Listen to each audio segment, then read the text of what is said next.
Bonjour à toutes et à tous, Alexis Bonaran, éducateur canin dans les Yvelines, bienvenue sur ma chaîne. On se retrouve pour ce troisième épisode, cette troisième vidéo dans la série des méthodes d'éducation. Donc, méthode d'éducation, on a vu sur la première vidéo l'éducation naturelle, méthode avantages inconvénients. Deuxième vidéo, éducation positive. Troisième vidéo aujourd'hui sur l'éducation coercitive. Et une quatrième vidéo qui nous permettra de voir l'équilibre éducatif qu'on met en place parmi ces trois éducations. C'est parti donc pour l'éducation coercitive. Alors qu'est-ce que l'éducation coercitive? C'est tout simplement une méthode qui est basée sur la réprimande des comportements que l'on souhaite voir disparaître. Alors il s'agit là, comme en éducation positive, de conditionnement opérant, d'apprentissage de ce qui n'est rien. C'est-à-dire que on va conditionner le chien, non pas comme en éducation positive où on va associer quelque chose de positif à un comportement que l'on souhaite voir se reproduire, mais à l'inverse, on va conditionner le chien à associer quelque chose de négatif, un interdit, un non-ferme, une attitude ferme, à quelque chose que l'on souhaite voir, un comportement que l'on souhaite voir disparaître.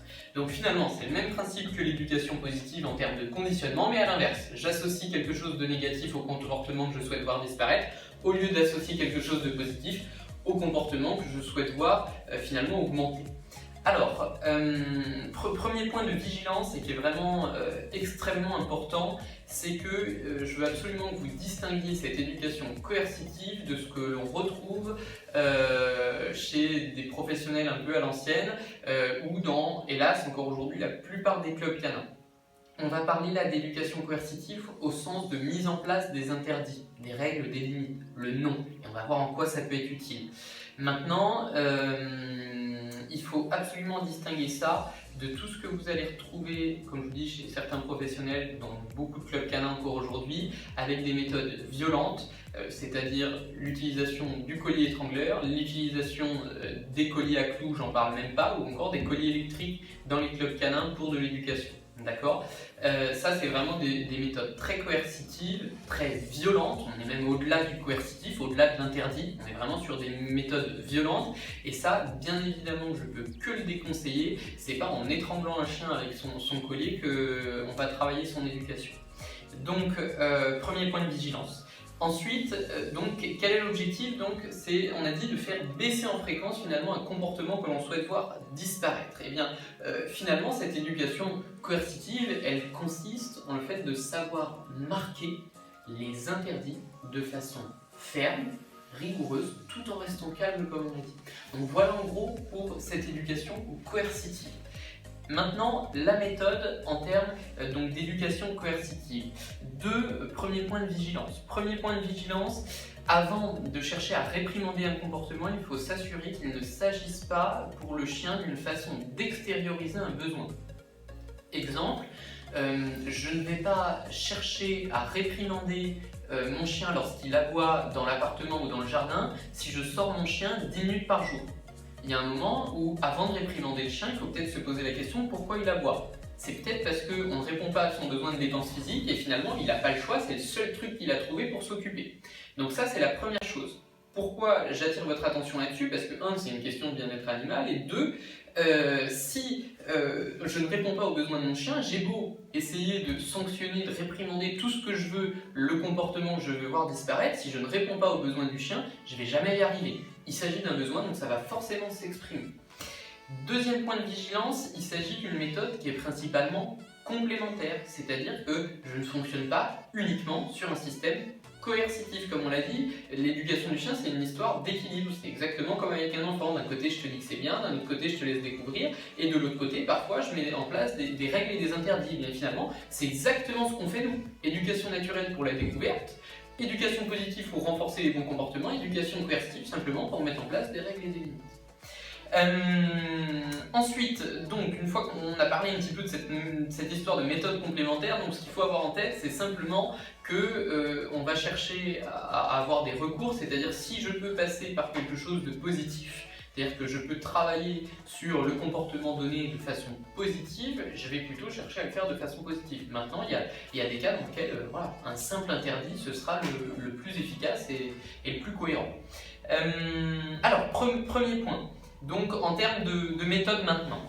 Alors, on va avoir deux types de punitions entre guillemets. On va avoir ce qu'on appelle les punitions positives et ce qu'on appelle les punitions négatives. Attention, ce sont des termes à prendre strictement dans le cadre du conditionnement opérant ou de l'apprentissage skinnérien. Donc c'est Skinner qui a mis un nom finalement sur ces différents types de renforçateurs ou de punitions. Et là en l'occurrence on distingue punition positive de punition négative. Alors qu'est-ce qu'une punition positive? Il s'agit finalement de l'ajout d'un stimuli négatif. Exemple, lorsque mon chien aboie pour rien, eh bien, je vais associer silence ou non à ma boîte à non. Je secoue la boîte de conserve avec quelques cailloux dedans, et donc ça, il s'agit finalement de l'ajout d'un stimuli négatif, et donc on est sur ce qu'on appelle une punition positive. Deuxième type de punition positive, je suis à la maison, mon chiot fait vraiment beaucoup le bazar, il saute dessus, il n'arrête pas, etc. J'ai essayé plusieurs trucs pour le calmer, au bout d'un moment j'en ai marre, je le mets un petit coup dans une autre pièce ou je le mets un petit coup à l'extérieur dans le jardin, je l'isole. C'est une méthode qui est assez efficace pour calmer un petit peu les chiens, notamment les chiots lorsqu'ils sont jeunes. Et bien ça, il s'agit à nouveau d'une punition positive. On ajoute quelque chose de négatif pour le chien. Deuxième type de punition, c'est ce qu'on appelle les punitions négatives. Et là, c'est l'inverse, je retire quelque chose au chien. Je suis en train de jouer avec mon chiot, il me mordit, ça fait plusieurs fois que je lui fais comprendre « aïe » qui me fait mal, etc. Au bout d'un moment, hop, j'arrête de jouer. Et bien là, je suis sur ce qu'on appelle une punition négative, c'est-à-dire que je retire quelque chose à mon chien. Je retire le fait de jouer. On jouait ensemble, on s'amusait, tu m'as fait mal, je t'ai prévenu plusieurs fois, et au bout d'un moment, la punition, c'est que j'arrête de jouer. Ça, c'est une punition négative, on retire quelque chose au chien. Deuxième type de punition entre guillemets négative, je veux que mon chien reste assis, pas bouger avant que je lui dise de manger sa gamelle. Assis, très bien, je commence à poser sa gamelle par terre, dès lors qu'il se lève avant que je lui dise de manger, et bien tout de suite je retire la gamelle. D'accord? Donc je retire quelque chose d'agréable au chien, c'est une punition négative. Je retire la gamelle, je lui redemande de s'asseoir et là à ce moment-là je peux reposer la gamelle. D'accord? Donc voilà pour les deux types finalement de punitions, négatives, positives en éducation, donc coercitive. Alors, on est un petit peu comme sur finalement l'éducation positive, où on avait cette histoire de renforçateur primaire, renforçateur secondaire. Bien là, on a une punition aussi primaire, une punition secondaire. La première punition finalement primaire, ça va être d'associer finalement le mauvais comportement à quelque chose de négatif, comme on l'a dit, un ton de voix ferme, je prends mon chien par la peau du cou pour l'enlever du pot de fleurs, je le mets finalement à l'écart, à une punition secondaire, qui va être par exemple la voix, le non. Et une fois que mon chien aura bien associé finalement le non, qui est ma punition secondaire, à une autre punition, positive ou négative, comme on a dit, une punition primaire, et qu'il aura compris que c'est associé à quelque chose de négatif, et bien j'aurai simplement besoin de dire non fermement tout en restant calme, et ce sera suffisant. Donc même principe à nouveau que l'éducation positive, vous avez remarqué, c'est vraiment la même construction, sauf que finalement on fonctionne dans l'autre sens, on cherche à faire baisser à nouveau des comportements en fréquence. Très bien, donc finalement, quel est l'objectif? Dès que je vais avoir un mauvais comportement et que j'aurais cherché à amener autre chose mais que ça ne fonctionne pas de façon positive, eh bien je vais chercher à faire baisser en fréquence le comportement en mettant en place un interdit tout en étant ferme et calme. Plus ça va, plus je vais pouvoir diminuer ma punition primaire et je pourrai à terme n'utiliser que ma punition secondaire, le non. D'accord? Comme ça fait 3, 4, 5, 10 fois, 15 fois que je reprends mon chiot qui va dans le pot de fleurs pour aller voir ce que c'est ou pour aller manger la plante qu'il y a dedans, et que ça fait 5, 10, 15 fois que je le reprends, c'est non par la peau du cou avec une attitude ferme tout en restant calme, eh bien mon chien au bout d'un moment va associer ça à quelque chose de négatif, il va faire baisser en fréquence ce comportement jusqu'à ce que ce soit acquis, qu'il arrête d'y aller. Exactement, pour le coup, on peut se permettre de faire la comparaison avec un enfant à qui on interdirait de faire quelque chose parce que c'est dangereux ou autre.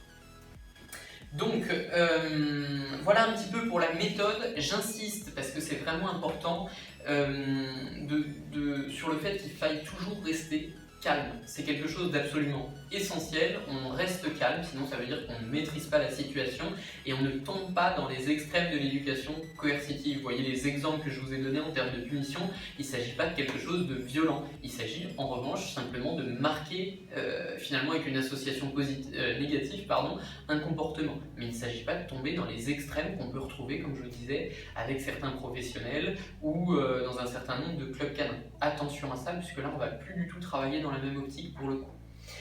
Alors, avantages de l'éducation coercitive, il y en a pas énormément, mais les quelques-uns que nous avons, eh bien, ils restent importants et c'est pour ça qu'on ne peut pas se passer totalement de cette méthode.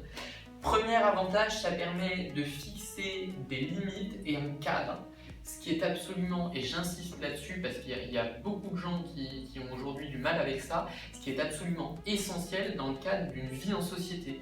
Vous vivez en société, vous vivez dans un cadre et vous avez des limites. Ces limites, elles vous ont été imposées par tout un contexte éducatif, professionnel et autres. Et bien votre chien, c'est la même chose, il vit en société et donc il y a un cadre, des interdits, des limites. Et c'est absolument essentiel que votre chien ait conscience qu'il y a un cadre, des interdits, des limites et que vous soyez capable de les marquer. Donc attention, encore une fois, on ne tombe pas dans la dérive d'une éducation 100% positive où on n'utilise jamais le non. Ça reste essentiel de faire comprendre à un chien qu'on a un cadre et des limites. Ça paraît évident, mais j'ai l'impression que ça l'est de moins en moins pour certaines personnes aujourd'hui. Deuxième avantage, ça permet au chien finalement d'apprendre à gérer sa frustration. Comme avec un enfant, si un enfant vous ne lui apprenez jamais le non, ça va être très compliqué pour lui en grandissant d'apprendre à gérer la frustration. Et on le voit aujourd'hui aussi beaucoup chez beaucoup de profils d'enfants. Moi j'interviens beaucoup chez des familles dans le cadre de mon activité avec les chiens et je vous assure que ce qui ressort avec les chiens ressort parfois aussi avec les enfants quand on est chez les gens. Donc attention à ça, l'apprentissage de la frustration passe aussi finalement par l'apprentissage du non, etc. Donc quelque chose d'absolument essentiel.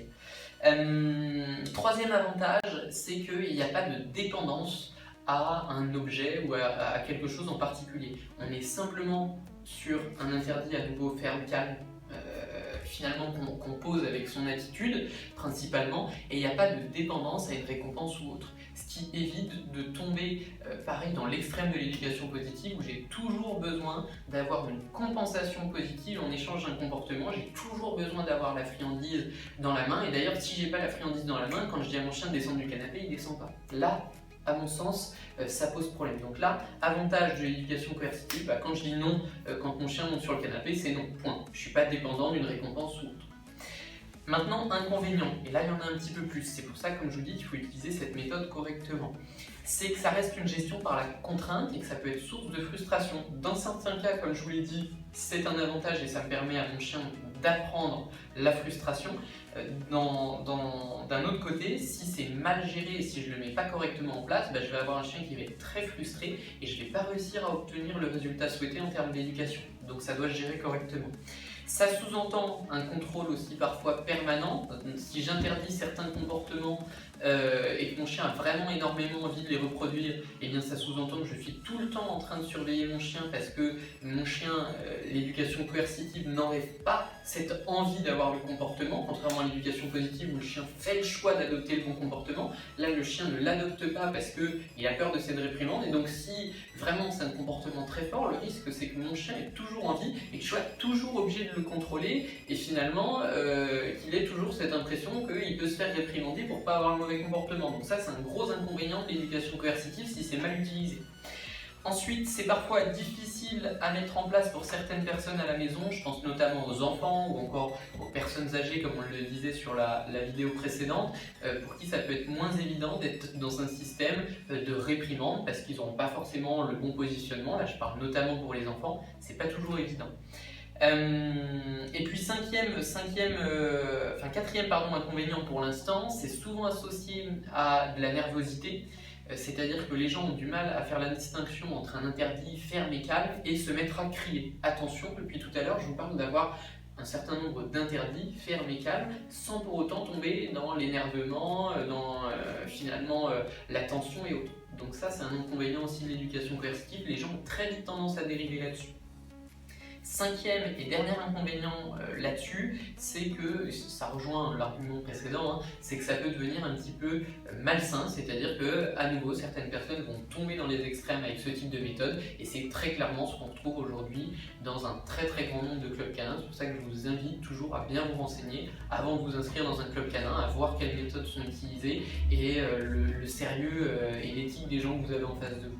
Donc voilà un petit peu pour l'éducation coercitive, vous comprenez un petit peu comment ça fonctionne maintenant et comment est-ce que ça se met en place. On en a vu la définition, la méthode, les avantages, les inconvénients. On voit dans la vidéo suivante l'équilibre éducatif qu'on va chercher à mettre en place entre ces trois méthodes. Merci de votre attention, à bientôt.